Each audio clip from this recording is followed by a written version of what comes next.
அண்மை செய்தி.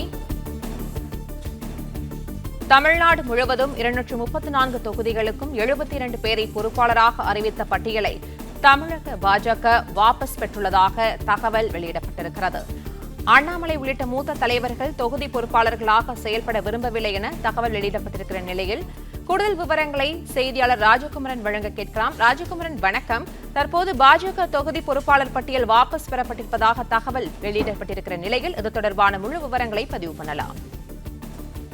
பாஜக சார்பில் தமிழகத்தில் இருக்கக்கூடிய 234 சட்டப்பேரவை தொகுதிகளுக்கும் 72 பேர் வரை பொறுப்பாளர்களாக நியமனம் செய்யப்பட்டு அவர்களுக்கு அதிகபட்சமாக 7 சட்டப்பேரவை தொகுதிகள் வரை ஒதுக்கி கொடுக்கப்பட்டன.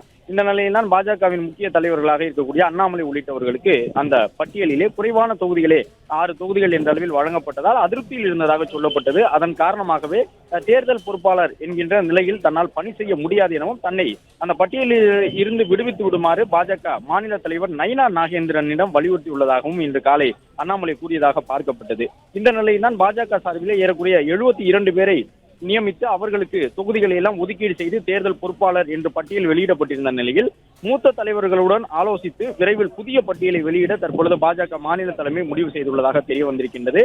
பல தலைவர்களும் அதிருப்தி தெரிவித்திருந்ததன் காரணமாக கூடுதலான தொகுதிகளை வழங்க வேண்டும், தங்களுக்கு விரும்பக்கூடிய தொகுதிகளை கேட்டறிந்து அதன் அடிப்படையிலே இந்த பட்டியலை உருவாக்கி இருக்க வேண்டும் என்ற அடிப்படையிலே அவர்கள் கருத்துக்களை சொல்லி வந்த நிலையில்தான் ஏற்கனவே வெளியிடப்பட்ட பட்டியலை திரும்ப பெற்று விரைவில் புதிய பட்டியலை வெளியிடுவதற்கு பாஜகவின் மாநில தலைமை தயாராக இருப்பதாக தெரிய வந்திருக்கிறது. அவ்வாறு வெளியிடும் பொழுது முக்கிய தலைவர்களுக்கு கூடுதலாக சில தொகுதிகள் சேர்க்கப்படும் என்ற தகவலும் வெளியாகி இருக்கின்றது. பிளே ஸ்டோர் மற்றும் ஆப் ஸ்டோரில் இருந்து பாலிமர் செயலியை QR கோடு மூலம் பதிவிறக்கம் செய்யுங்கள். செய்திகளை உடனுக்குடன் பெறுங்கள்.